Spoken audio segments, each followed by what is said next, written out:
Okay, I'm going to go ahead and begin. A few people may still be joining. I'd like to start by welcoming everyone. My name is Amy Krappel. I am the director at the Center for European Studies at the University of Florida. The UF Center for European Studies is a Jean Monnet Center of Excellence and part of the JM in the US network. Just a few housekeeping tips before we begin. Today's discussion will be recorded and available on the CES website. We will have a question and answer session following the presentation, and participants can submit questions through the Q&A button at the bottom of your screens. Today, we're very happy to have Dr. Cristina Blanco Cío López here to join us to talk about the historical legacies of the EU's free movement of persons, our human mobility rights in a post-COVID-19 context.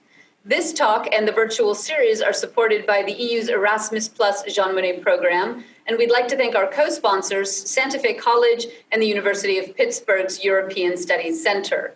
The discussion is part of our Jean Monnet Chair series, Pandemics in Europe, Political and Social Responses, exploring the political and social implications of the coronavirus in the EU, while also looking historically at Europe's responses to and the long-term impacts of previous epidemics in comparative perspective. Details on other upcoming talks in the series, as well as past talks, the recordings of which you can view on our website, are all available at ces.ufl.edu.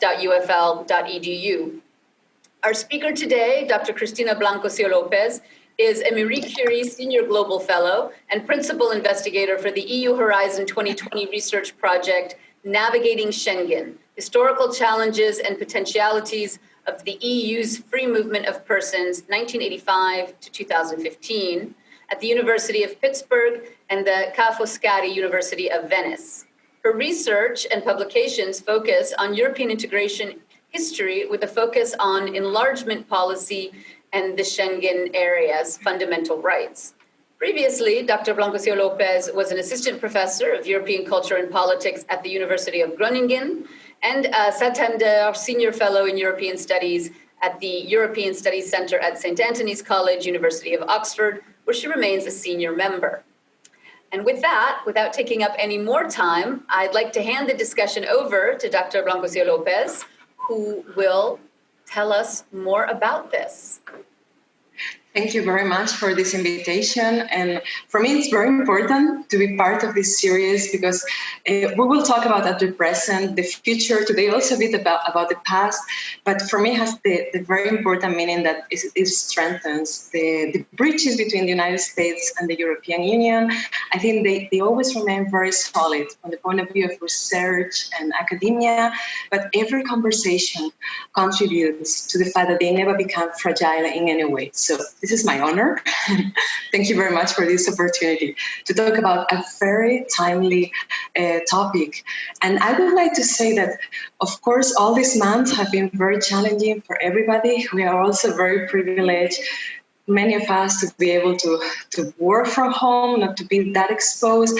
And at the same time, we are experiencing a digital collective living apart together. And we are fragmented. Technology allows us to have all these very enriching conversations. So what I would like to say is that normally we have this perspective that recovering history and memory many times brings back the idea of trauma and even more challenges and more open questions. So what I would like to bring today is the idea of optimism and also to show that, I know it's a bit counterintuitive. You see the title, post-COVID context, and then you see a speaker who's a historian. It's like, yeah, how is that?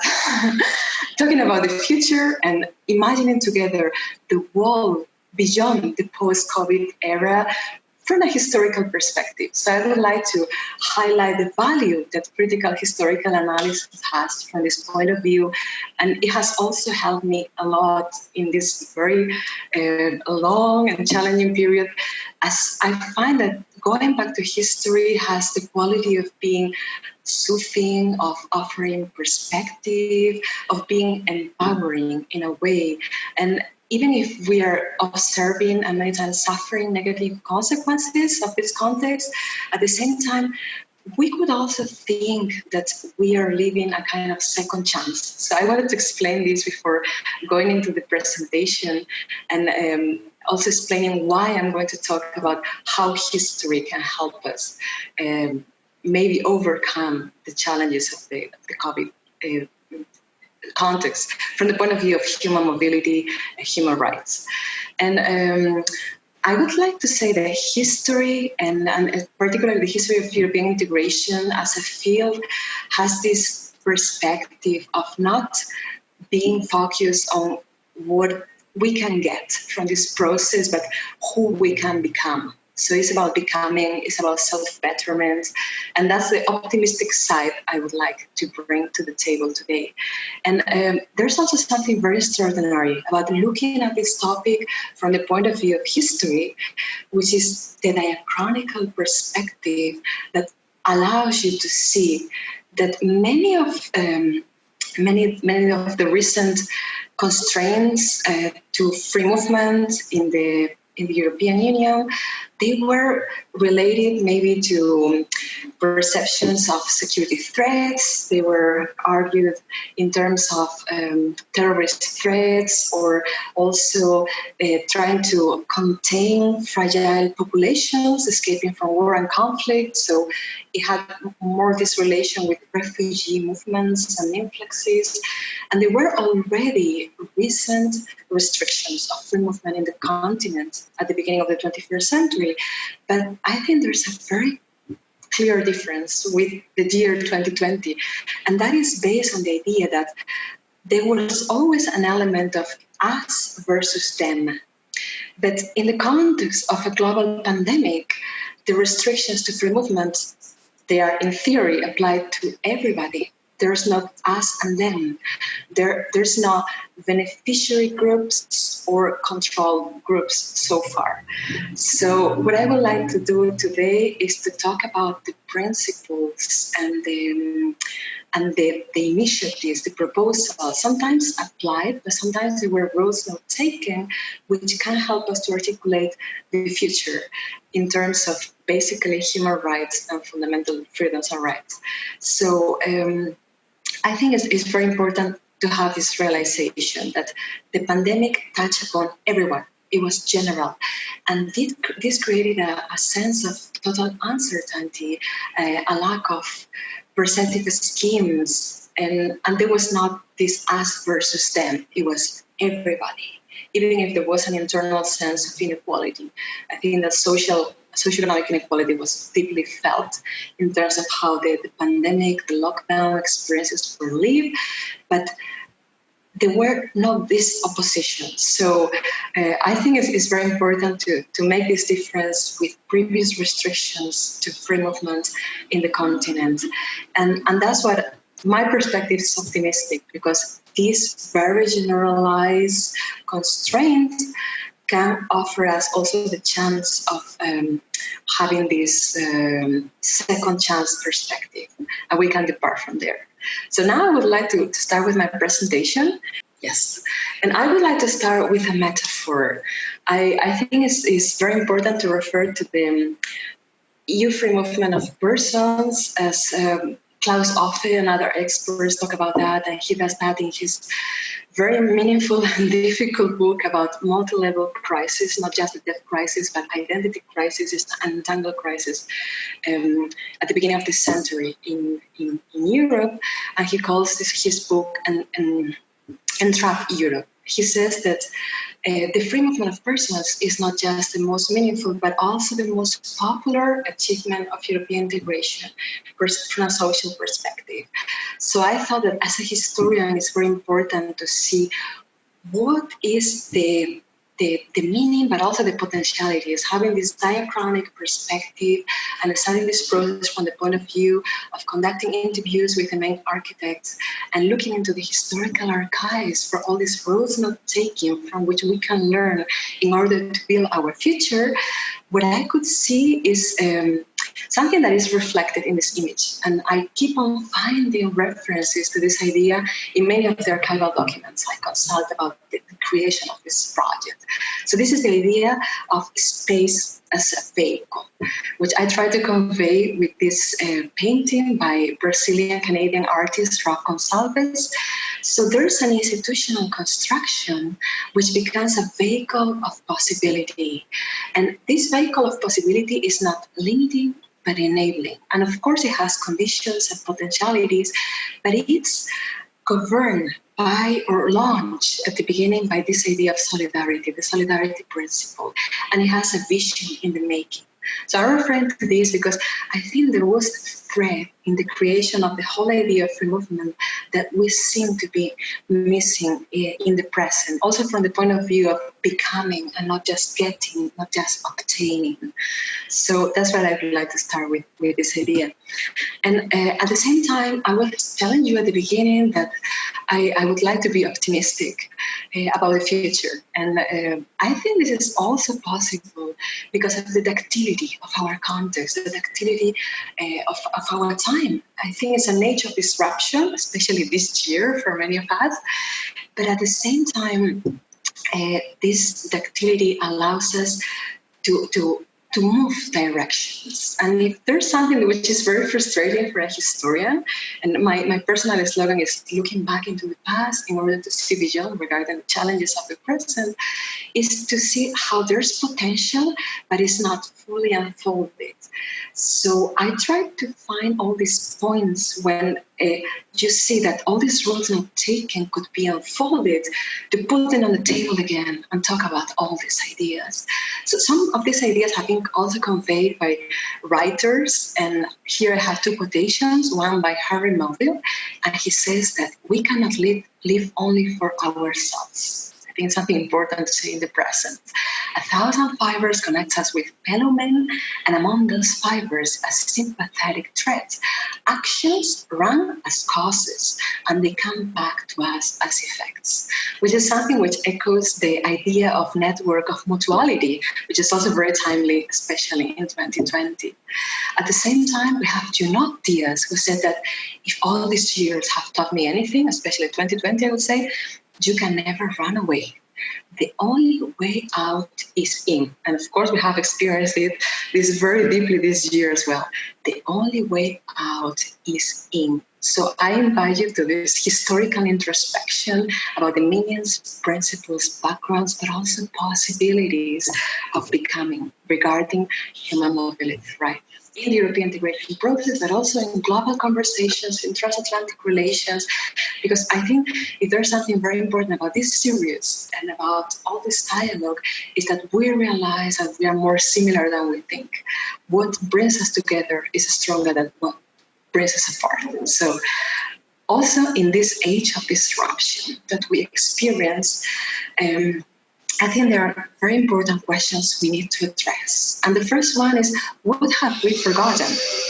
We have tried to articulate a process that many scholars have characterized the idea of superseding an economic union for which you need an elite of believers and transforming it into a political union for which you need citizens. And in order to have citizens, you also need mobility.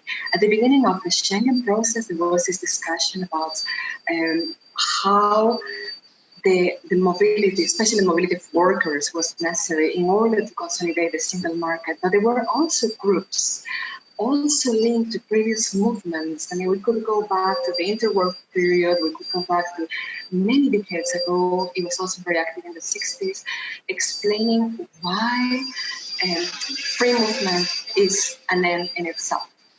So I think it's very important to realize that, have we forgotten something in this sense? Also, how did we talk about that in the past? I think it's something that we are not addressing. And also, most importantly, what have we lost of whom we wish to become, especially as globally interconnected societies. So in order to answer to these basic questions, I'm going back to archives, and I mentioned here the main archives I'm using for my historical analysis. So I'm focusing on the historical archives of the European Parliament in Luxembourg. I was working in Luxembourg for many years, and I could consult these archives in depth, and also have the perspective of different political actors, political groups, ideologies regarding this question.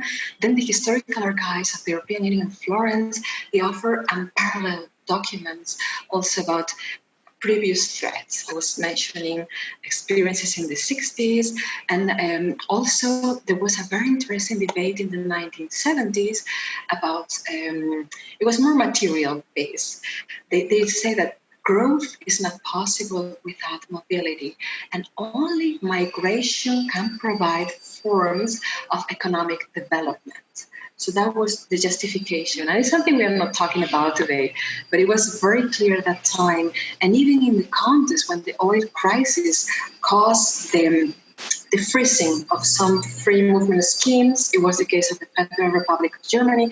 At the same time, there was an emphasis on the Scandinavian free movement of workers market, and also intra-European mobility schemes in European community members. So you can find a lot of documents on those processes in Florence. And that's why it's one of the most relevant archives in that sense. And then there's something very unknown, which is why I feel so privileged to be here in Pittsburgh. It's a so-called Barbara Sloan EU delegation to the US collection, which is part of the University of Pittsburgh archival collections as well. And there's something which really makes a difference, which is the fact that the archival documents are indexed thematically. So in the Parliament, they are arranged by legislative periods. In Florence, the historical archives of the European Union, they are arranged by donors.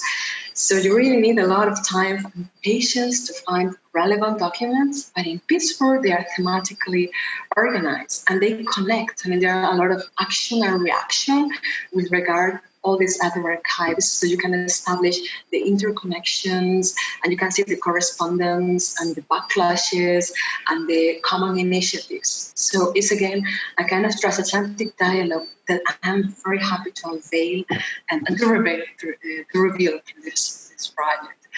So first of all, when we talk about what have we forgotten, how did we talk about that? Who do we want to become as global interconnected societies regarding human rights and mobility as an end in itself? I think it's very important to mention a movement that was very active at the end of the 1980s. It was the so-called People's Europe Project, and maybe you're more familiar with the later one, which is the citizenship movements and so on. But first of all, the free movement of persons from the Schengen Agreement in 1985, and especially in the period when Simone Veil was the president of the European Parliament at the end of the 80s, there was this idea and this internal discussion in which you can see the difference in ideologies. More conservative groups in the European Parliament were thinking in terms of how free movement of persons serves as an economic objective for the creation of the single market. There were more progressive groups devoted to free movement of persons as an end in itself, and able also and willing to agree with allowing that through the creation of the single market. So there were different approaches, different ideological perspectives, but there was a collaboration for the same aim, even if the means were different. So when I started studying and focusing especially in the European Parliament documents through these archives, what I saw is that the free movement of persons was characterized as the seeding element for a community based on the democratic expression and impact of citizens' voices. So there was this whole idea of becoming more of a political union, as you could see later on with the creation of European citizenship, the Treaty of the European Union, and so on. So in this context, the notion of a people's Europe had a very important ingredient that I mentioned at the beginning as a defining element, which was the principle of solidarity. And that implied not only poverty alleviation, but also the idea of redistribution and the sustainability of social welfare provisions.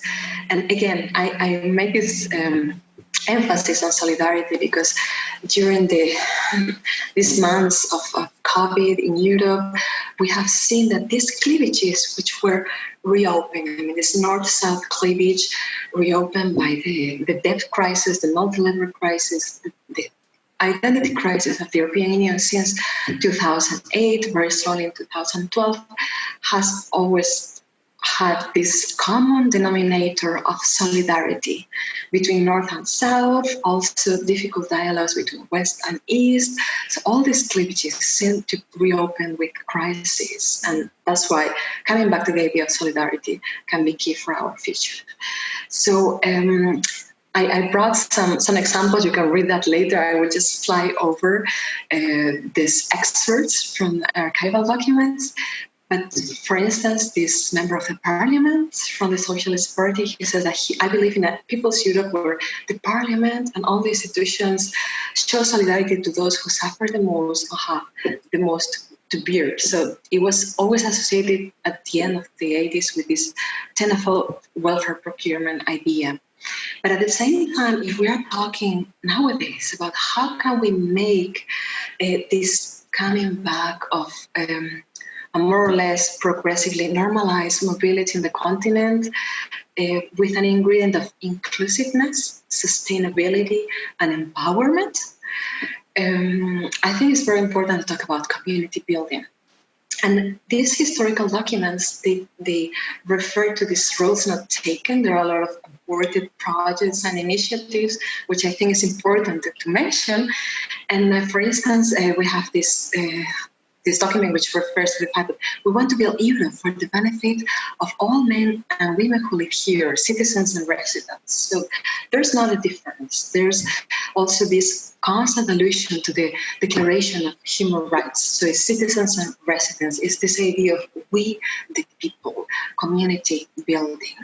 And also there's a reference to this classical European integration principle of peace. And peace is not seen in these documents as an absence of conflict and the presence of security. It's so much more. There's an element of community building. It's something constant. And I think this is something we have forgotten because there's an emphasis nowadays to see migration. We talk a lot about securitization of migration through the lens of security, which has become very much a business model in the European Union and maybe elsewhere. And we have forgotten that that's not the only lens. We can also look at mobility, migration, asylum through the lens of human rights, public goods and services, and also community building. We are in constant conversation, and we have also forgotten that democracy is a dialogue. So that's why I'm very grateful to all these historical documents for bringing back this very important points. And then there was this very interesting document from 1986, which is called the Solemn Declaration by the three institutions. And it says very clearly that one of the key issues for that moment was to analyze how migrants contribute to enrich the diversity of the continent. We can say that about Europe. We can say that about anywhere else. And the determination of this Solemn Declaration of the three institutions was the need to promote the integration of migrants, fighting against any form of discrimination, racism, xenophobia, to value the contribution they make to the guest society. And this was also related to the idea of a social dimension. There was also this dimension of socioeconomic cohesion linked to solidarity, linked to the idea of peace as community building. The social dimension was very present. at this time. And there was this emphasis on economic convergence and also this focus on structural imbalances and how to create cohesion with the weakest economies. But that was all interrelated in that kind of debate. And they also mentioned that there was a political time bomb of the first order, which was not to pay attention to socioeconomic issues linked to environmental issues, and that would become really a breaking point in the future. So if there's something that I would also like to highlight is how the 1989, the end of the Cold War, affected diachronically the evolution of discussions within the parliament, within the three institutions, and how the problem of refugees became an issue also at that time, and how there was a common concern about how privilege and security constrained to the detriment of asylum rights would also be a political time bomb of the first order, as they were saying. So that was linked to how market priorities were overshadowing social and human concerns in building a common migration, some form of common migration policy. We can talk about that later. And also how to build this free movement of persons in the community. So there was also a very important concern within the parliament, which was the lack of democratic control, how the whole process of the agreement, the Schengen Agreement, but also later on, at the beginning of the 90s, the Schengen Convention, was done without the democratic control of the parliament.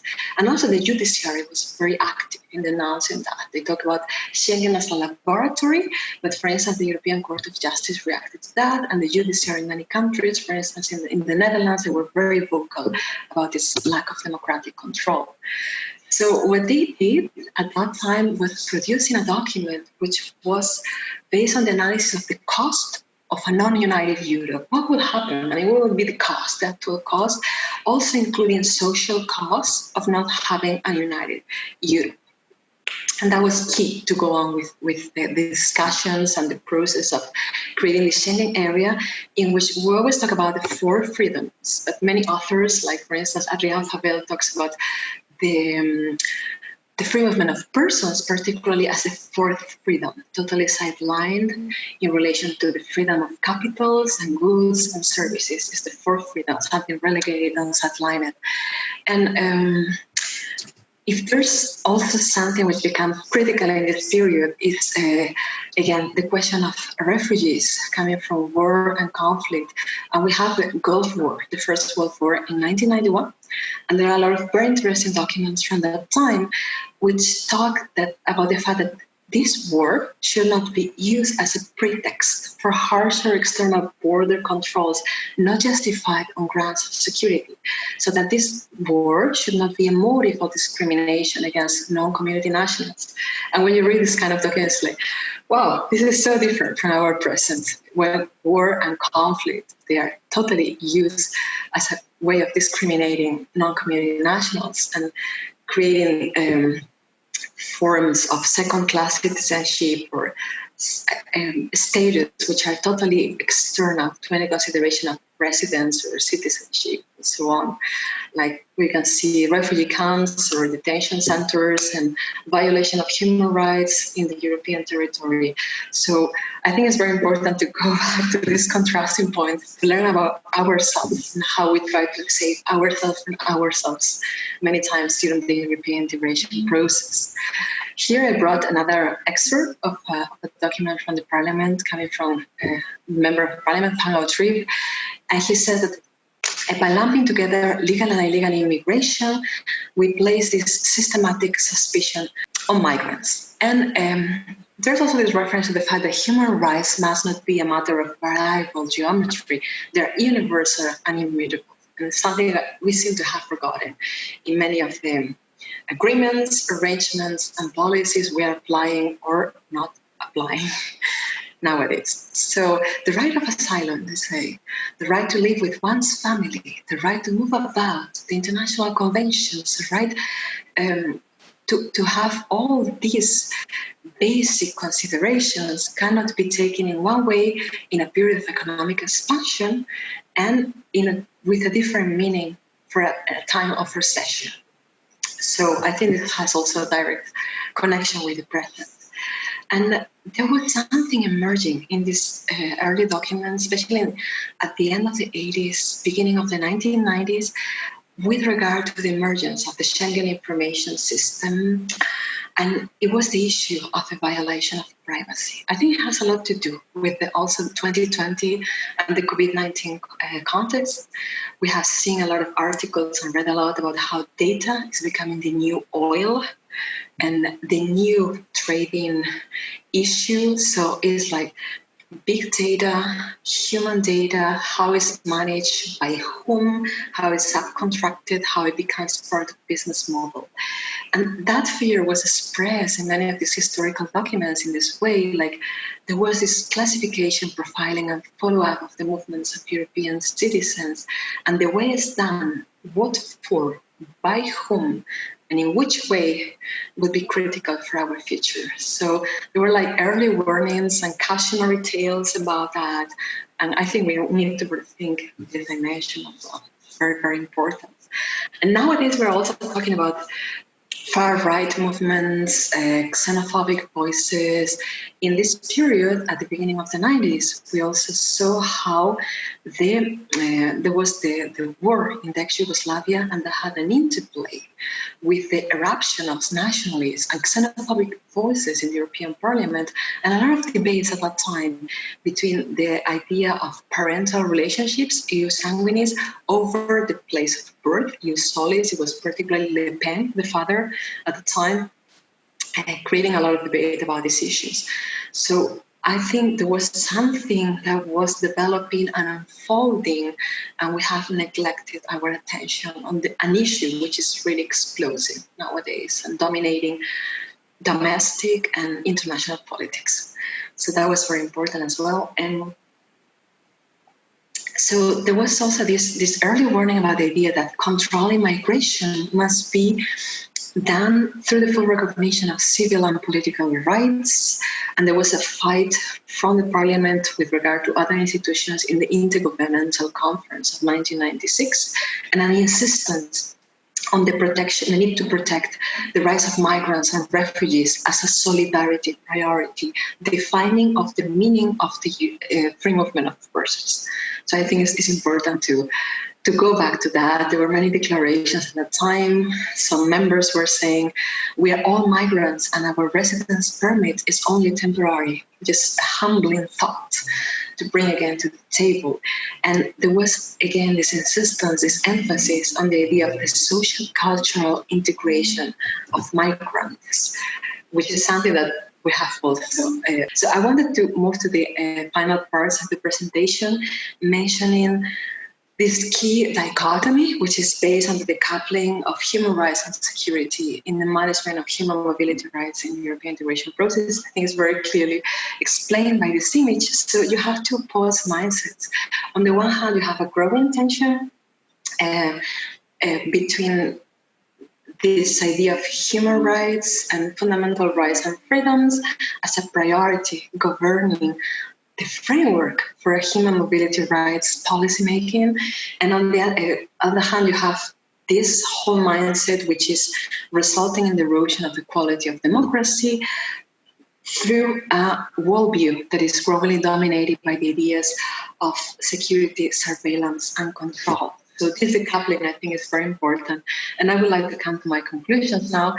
I'm talking about how, if we substitute, and this is something that appears in many historical documents through time, like there's a warning regarding the fact that surveillance and control are detached from human rights and fundamental rights and freedoms, but we can recover that dimension through the idea of responsibility. So there's a call for responsibility again and again.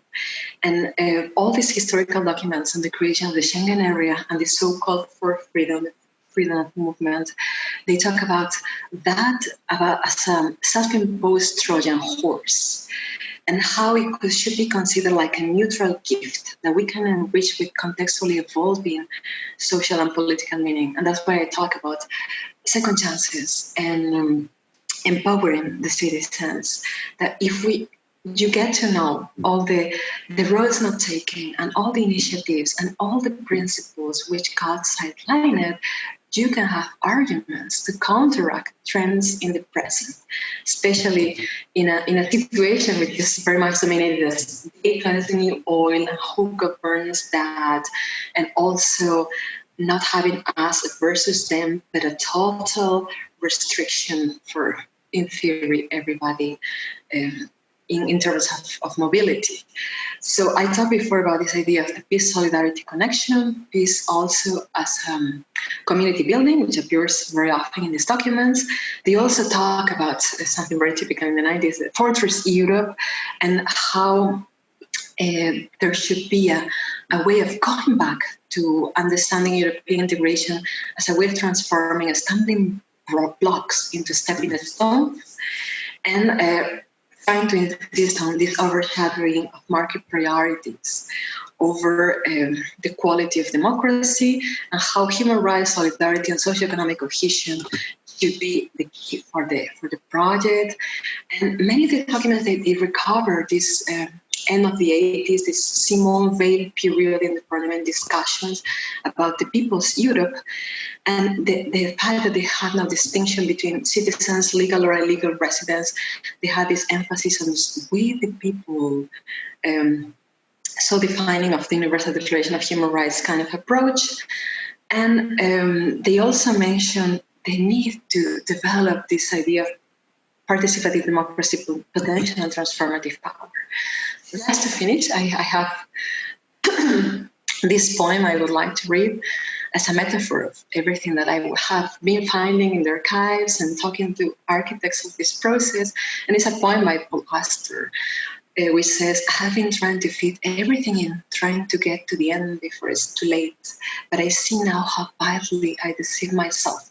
The end is only imaginary, a destination you invent to keep yourself going. A point comes when you realize you will never get there. Just stop, but that does not mean that you have come to an end. So I would like to say that, as Ron Degley said, if we cannot change the course of the storm, we can be lighthouses and make small contributions to common conversations. I look forward to it. Thank you very much. Cristina, thank you very much for an intriguing talk and a glimpse into some of the short-term historical perspective. Our next speaker is actually looking back at old pandemics and looking at an even deeper historical legacy. So I think this is a nice entree into that talk next month. We do have a couple of questions that have lined up. They're arriving in many different forms from many different places. So let's see if I can consolidate them. One question is trying to synthesize it. You spoke in your last set of slides on the conclusions about that old legacy of Fortress Europe. And in many ways, there appears to be a rebirth of fortressing across the globe in light of COVID, and politicians who are quite pleased with the fact that they have raised their drawbridges and closed their borders. So I'm wondering to what extent you expect a reemergence of the Fortress Europe approach now in light of COVID, particularly as we move forward and we see waves and the progression of the disease in different parts of the world. This was probably a better question a few weeks ago when it looked like Europe was championing the recovery than it is today when it looks like Europe might be the one excluded. So do you see a reemergence of a different kind of fortress? Yeah, I think it's a very relevant question, and it has to do with movements and evolutions which were in place before the pandemic arrived. We saw a return to national sovereignty, and we talked many times about backsliding phenomena, hybrid regimes. And for instance, there was this discussion in 2018, but also later on about the global compact on migration, and the European Union position was very critical. For instance, Austria and Hungary refusing to be part of it. And they were doing that because of sovereignty issues and them trying to defend their national sovereignty. So there was this context of backsliding phenomena, hybrid regimes, national sovereignty concern, which makes it even more difficult not to have a fortress, because there was a micro fragmentation inside the European Union. But as the person who asked the question very wisely says, that was a global phenomenon. I don't think we can restrict that just to Europe. We see a reemergence of all the sovereignist movements all over the world, and that makes it very difficult not to have fortresses. And then we experience also this paradox. We're celebrating the fall of the Berlin Wall, and at the same time, we see walls emerging everywhere. You still see the wall in Cyprus, you see the wall in the Middle East, we see a wall between the United States and Mexico. So we can talk about all these many fortresses emerging everywhere. And I think that the previous context before the pandemic doesn't help to overcome that kind of mindset, makes it more difficult. And also the way that the closures, the lockdowns, they were done nationally, many times hurting many cross-border relations. For instance, I live in Luxembourg for many years. I could see all these cross-border daily movements, and you can see them many places in Europe. I don't know, Italy and Switzerland, many different places, how they're vital, how all these frontline workers were preventing from exercising their own contribution to stop the pandemic because of these very nationally minded closures, while at the same time all the big challenges of the present, they are transnational. And that's why I very much insist in analyzing European integration history from a transnational perspective. You can have organized crime, which is transnational. You cannot just stop it because it doesn't stop at the border. You have environmental disasters and pollution. It doesn't stop at any border. It crosses over. So I think there's a need to do more research, transnational research, and also to emphasize the idea of transnational cooperation. It's something we saw also during the pandemic. And that's why I kept on insisting on the idea of solidarity. When the situation was very explosive in Italy, the approach was very similar to the debt crisis from 2008, like, oh, Southern Europe, so problematic. And you even had like doctors coming from Cuba, from the other side of the Atlantic, but the aid from other EU member states, especially in Northern Europe, was not that immediate. And there was a revival of this idea of North-South cleavages we had seen with the crisis. So the context was not favorable. I think that's why I insist on the idea of rethinking the transnational approach to that. Thank you. So we actually had early on in the series, we had a speaker from the European Council of Foreign Relations who has their solidarity tracker and was looking at this question of solidarity and was highlighting the extent of solidarity, actually. And one of the questions that came up in that presentation was that, or the fact that came up in that presentation was that the solidarity seemed to be coming from governments and aid. And I'm wondering if we can push you a little bit on the notion of solidarity and the meaning of solidarity, because there's the solidarity that comes from governments deciding to send doctors or to take patients or to send PPE. And there's the solidarity comes from citizens feeling that they share the pain and the burden, which was one of the very first slides that you opened up with, this sense of shared burden and shared pain. And that is a citizen level feeling of solidarity. So that's actually my question, but I'm going to tie it to one of our official questions here. Andy Moravchik, who I'm sure most of our audience is familiar with, says, great research. It's interesting and refreshing to hear the wide range of ideas and hopes about migration and free movement policies in earlier times, but one is struck, as you mentioned over and over, that things did not come out as predicted. That is, most of these hopes were not realized. In your words, roads were not taken. So what should we learn from that? What these roads could have and should now be taken, or that the evolution of the EU is not dictated by ideals, but by the pursuit of positions closer to national leaders and their constituents' sense of national interests. And so in my mind, that goes back to that question of where is the solidarity and what is the launch point for that solidarity? Is it the ideal of solidarity, or is it the pragmatic, let's control this disease wherever and however, because it needs to be tamped down so that we can all do better? Yeah, I think I will try to answer both questions at the same time. Thank you very much to both of you for this very insightful perspective. And I think it also has to do with the institutional structure, but also the preeminence of the Council of Ministers of the European Union over the other institutions. I was mentioning a lot of documents from the European Parliament, and I'm also citing documents from the Commission, but there's this preeminence of national interest, which is dictated by also the preeminence of the Council as the primary institution in the EU. So the approach is intergovernmental more than supranational. And we have been going on with this discussion for the whole history of European integration. Personally, I think it's just one version of a possible European integration development, and there can be more mixed approaches. And it also has to do with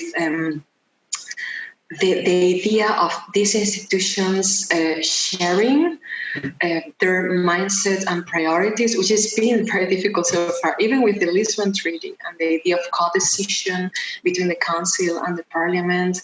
The Parliament is like really out of the picture in terms of power, policy making, is still not at the same level. So I think there's an asymmetry that is being perpetuated there, and the role of the Council and the role of national interest is key in perpetuating that perspective of solidarity.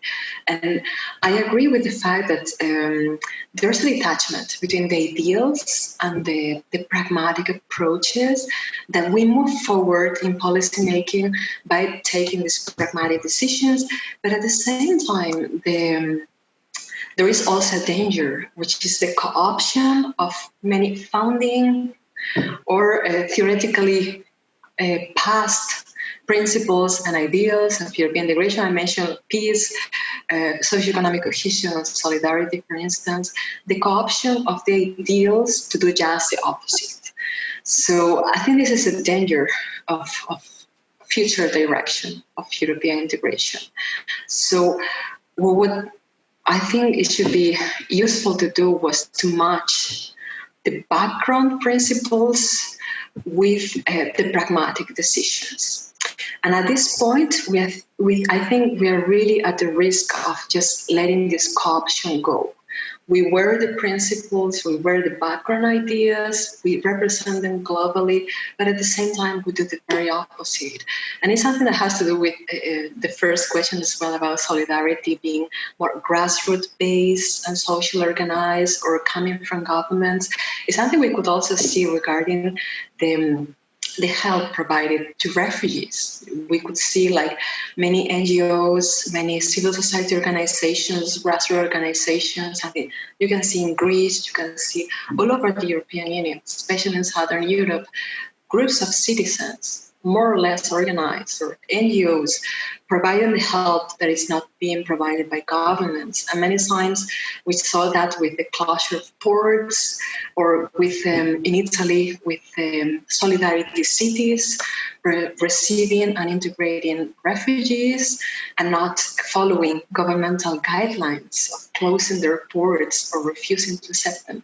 So there was a kind of solidarity which was very grassroots based and opposed to governmental guidelines, and very critical of, for instance, the European Union overall signing this agreement with Turkey or cooperating with Libya, knowing how their violations of human rights towards refugees and migrants escaping poverty and conflict and war.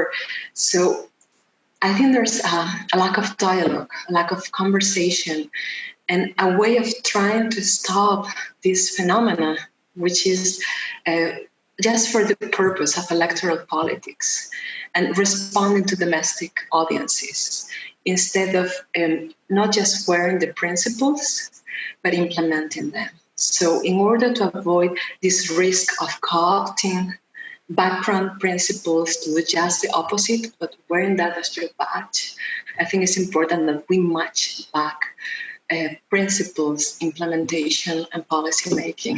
So I agree with the fact that they're very ideal, and they were used to justify many privileged situations for many actors, but it's also part of a grassroots movement in the European Union, reclaiming that what we seem to represent in the world is actually what we do. So that's a hope, at least. Okay, thank you. We have a couple of questions, so I'll try to get to all of them. Francesca Strumia asks or says, many thanks for the visionary and inspiring presentation. The dominant narrative surrounding free movement of persons these days is one that sees the member states as victims burdened by free movement. To what extent have you encountered alternative narratives in your archival work? Is free movement ever seen or represented as a way for member states to protect their own citizens and enhance their opportunities? Thank you very much. That's a very good question.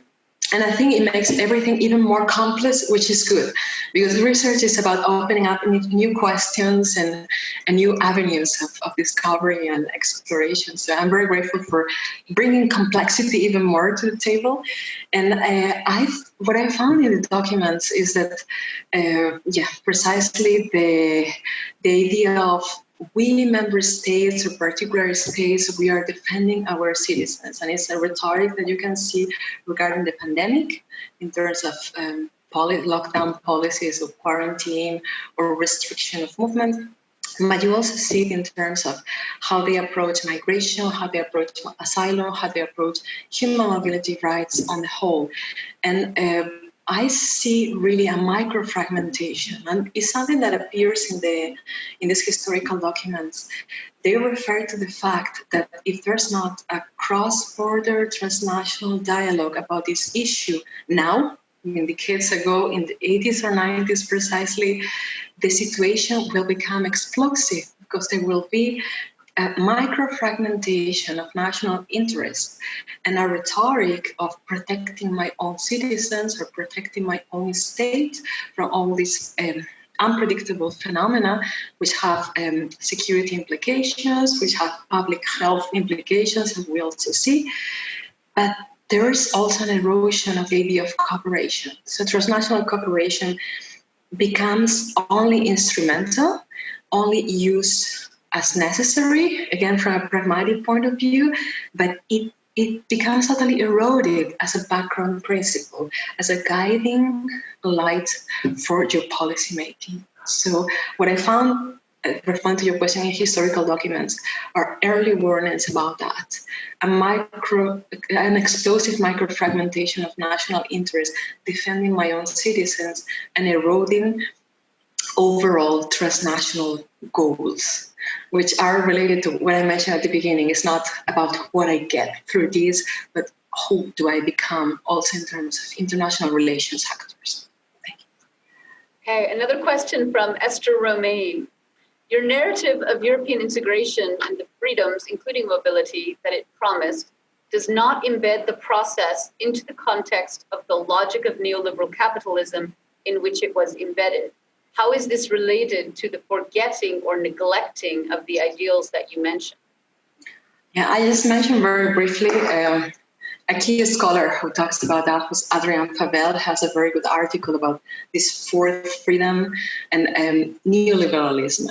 So how the idea of free movement as an end in itself, as a right in itself, is crashing under the weight of socioeconomic inequality, which is a key theme of the present. You can talk about Piketty or any kind of analysis. So the relation that you had in early periods about socioeconomic cohesion linked to mobility is something that has been also eroded in the context of neoliberal politics. The fact that social rights are not pan-European, that they're nationally based, makes it also more difficult to link mobility and socioeconomic cohesion, and again, solidarity. And what does it mean, solidarity? Something that I mentioned also during the presentation. It's not just poverty alleviation, it's redistribution, it's sustainable welfare procurement. And of course, it's something that has been absent from the picture, this idea of empathy. And empathy that we have forgotten to feel about a refugee who could be us, a migrant who could be us, or a person affected by the COVID-19 pandemic who could be us at any point. And I think the whole year 2020 and the pandemic context is also a very intense reminder of our fragility. And we keep on getting these reminders. I mean, we see on our coasts, on our cities, on our countries, somebody who could be us, totally related to poverty and sidelined and relegated from social policies. We see death and illness and fragility against an exposure of the most fragile parts of the population because they are working on the front lines, but it doesn't seem to be enough to remind us of our own fragility and bringing this humbling thought that any of those persons could be us. So I think it also links to the whole idea of empathy. We have become impermeable, and that worries me a lot. So that was also one personal trigger to get into these issues and starting this project, trying to bring back empathy to the discussions and realizing that we are privileged and this could change any single day. Okay, we have one final question from an attendee. Thank you very much for this wonderful presentation. I loved the thought-provoking illustrations. My question is, do you think it will reduce migrant discrimination if we focus on punishing bad actors versus fearing all migrants? Okay, that's a bit difficult to answer. Who are the bad actors? And we were talking about pragmatism before, so how do you define that? My guess is that bad actors are those who do not respect fundamental rights and freedoms and contribute to this erosion of the quality of democracy, or those who neglect to consider migration or asylum or just mobility as an end in itself as part of this human rights approach. That's my guess about bad actors. But I think the solution never comes from addressing just a group of actors. We are deeply interconnected, and that's why I use these quotations about networks of mutuality and all these threads that connect us so deeply and intensely. So even if you, as you say, punish bad actors, and maybe you take judiciary action against violations of human rights and take them accountable from a justice point of view, there's something which remains. And this is the very important identity question I mentioned at the beginning, like, who do you want to be? Who do we want to be as globally interconnected societies? So in defining ourselves, we are also connecting to others. And this can only be done through conversation. Democracy is a dialogue. So nothing will ever stop by taking violators accountable. You need a constant conversation. You need a constant reminder of how to match principles with action. And even if we are pragmatic and we consider idealism a waste of time, we need a background, we need an articulation, we need principles for our actions. So that's why I think you need humanists as well, working together with political scientists and social scientists. So I would say democracy is a dialogue and a conversation, and this conversation will never end. But that's why I was talking about the concept of responsibility. And the problem is that it's something that depends on us, But also the good thing is like, well, hey, it also depends on us. So it means we have a voice. And if when we realize we can have a voice, we are also part of the conversation, and maybe we can have an impact, and we can try to make this voice bigger and more impactful. And that's my invitation for the person who asked this question. Okay, thank you very much. We are out of time. I want to thank again Dr. Cristina Blanco-Cio Lopez for her presentation. I'd like to thank our co-sponsors, Santa Fe College and the University of Pittsburgh's Center for European Studies, as well as the JM in the US network. I'd like to remind all of our attendees, you will automatically be taken to a survey when you try to leave this meeting. Please complete the survey. It helps us. And we really appreciate everybody's questions and participation. And of course, Cristina, your fine presentation. Did you want to say something? Yes, I would like to say something that I prepare a bibliography, an interdisciplinary bibliography for all attendees and interested persons to know more about this topic from different angles and from different disciplines. And I'm also very glad to share publications or research materials. So I'm very happy to share my email. And if anybody wants to contact me, I'm really glad to continue contributing to the dialogue. So thank you. One of the things that we can do, Cristina, is when we post this on the website, we can post also the other materials so that they'll be combined and people will have easier access to them, and they'll be there even for people who weren't able to participate today. Okay, that's perfect. Thank you. All right. Thank you to everyone. I hope you all have a lovely Tuesday. Okay, all the best. Thank you so much. Bye-bye. Bye-bye.